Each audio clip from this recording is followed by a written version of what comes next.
Qu'est-ce que la mystagogie? C'est ce que je vais faire maintenant. Je vais dire un texte que je vous distribuerai dès que j'aurai fini de le lire. Voilà. Je vous demande de vous souvenir de la dernière Eucharistie à laquelle vous avez participé, puisque je ne vais pas faire la mystagogie de la célébration que nous venons de vivre, mais la mystagogie d'une Eucharistie. Il y aura quand même des liens entre les deux, je pense.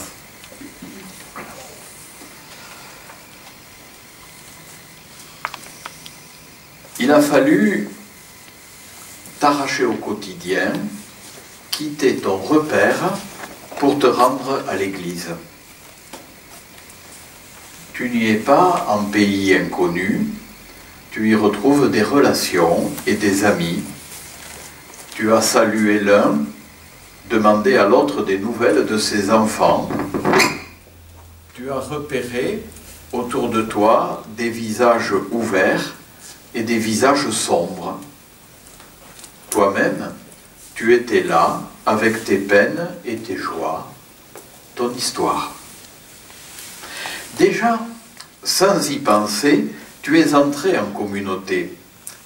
Mais là n'est pas encore la finalité dernière de l'Eucharistie.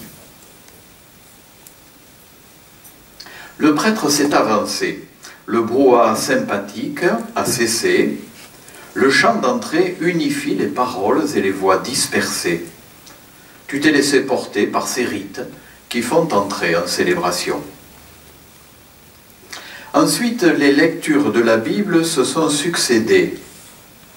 Tu as essayé d'écouter, parfois attentif, parfois distrait, parfois irrité par la mauvaise qualité du lecteur ou la quinte de tout de ton voisin. Il t'arrive de te demander ce qu'il reste en toi de toutes ces paroles.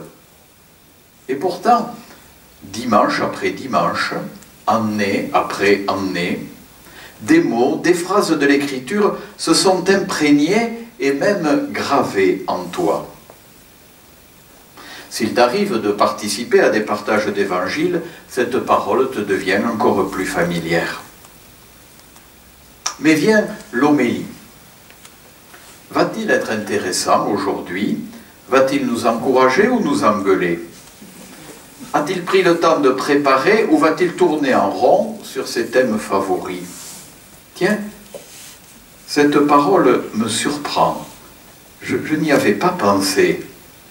Cette parole rejoint une de mes questions. Je vais essayer de m'en souvenir.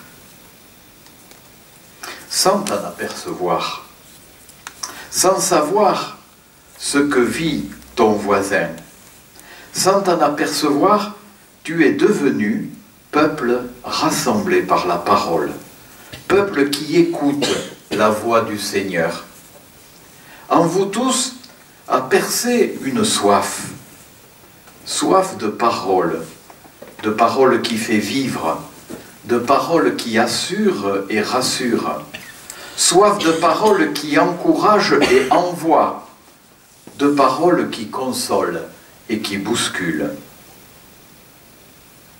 Déjà, tu es membre du peuple parole, du peuple qui tient par la parole. Mais là n'est pas encore la finalité dernière de l'Eucharistie. Le plateau de la quête circule. Tu trouves un peu vieillot ce mode de financement, mais ici au moins il n'y a pas de tarif. Apporté par deux chrétiens, tu vois le pain et le vin traverser l'assemblée. Le prêtre les présente au Seigneur avec une prière de bénédiction. Sais-tu pourquoi le pain et le vin traversent l'assemblée? C'est pour qu'au passage, chacun y dépose son offrande spirituelle.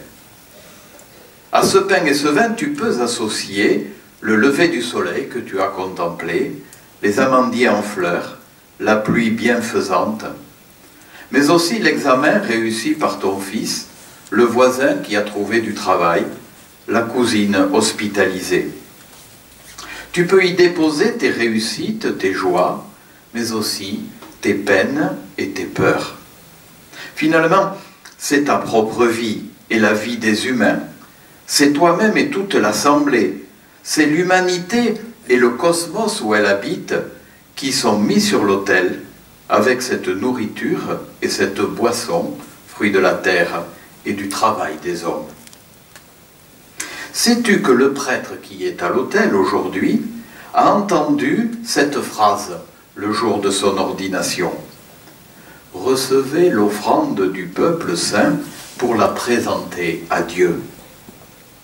Elle est plus lourde qu'il n'y paraît, cette offrande. Avec toute l'assemblée, tu t'es mis debout, tu as pris l'attitude des relevés, des ressuscités, comme tu l'avais fait pendant l'Évangile. Tu t'es uni à l'action de grâce du prêtre. L'être humain est grand. Il est agrandi lorsqu'il est capable de dire merci au Seigneur, de reconnaître tous les dons qu'il a reçus et surtout l'amour incommensurable de Jésus-Christ. Tu as remarqué le silence plus profond qui s'est établi lorsque le prêtre a appelé l'Esprit Saint sur le pain et le vin, a redit les paroles de Jésus à son dernier repas et a élevé à la vue de tous le corps et le sang du Christ. Tu t'es incliné ou mis à genoux en geste d'adoration. Le Christ était déjà présent, présent dans l'assemblée convoquée pour cette messe, présent dans le prêtre qui la préside, présent dans la parole annoncée. Il est maintenant présent dans le pain et le vin consacrés. L'Église dit qu'il est réellement présent, non pas pour dire que les autres formes de présence sont irréelles, mais pour dire que c'est la forme la plus accomplie, la plus achevée de la présence sacramentelle, en attendant sa venue dans la gloire. S'il t'arrive de venir prier devant le Saint-Sacrement, tu cultives en toi la foi en cette présence. Elle te devient plus familière.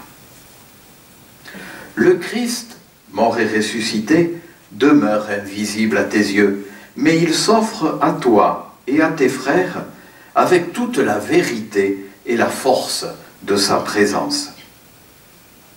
Mais là n'est pas encore la finalité dernière de l'Eucharistie. La prière a continué et tu as entendu ces paroles du prêtre. Nous t'offrons son corps et son sang, le sacrifice qui est digne de toi et qui sauve le monde. Ce ne sont plus le pain et le vin que nous offrons à Dieu notre Père. Nous offrons le Christ lui-même, car il a fait de toute sa vie une offrande pour son Père et une offrande pour nous. Sois attentif à ceci.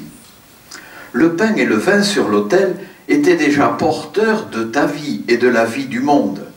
Maintenant, ta vie et la vie du monde sont enveloppés de la présence du Christ ressuscité.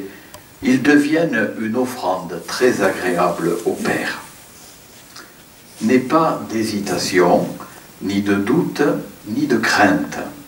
Le Père accueille ce sacrifice.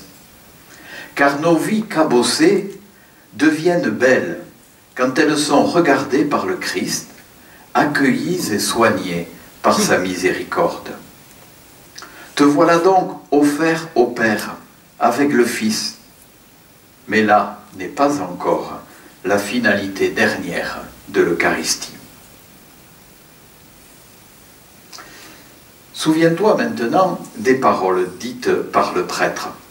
Heureusement, nous les entendons souvent et elles finissent par se graver dans notre oreille, même si nous n'y sommes pas attentifs sur le moment. Accorde à tous ceux qui vont partager ce pain et boire à cette coupe, d'être rassemblés par l'Esprit Saint en un seul corps. Le Père répond toujours à ton offrande.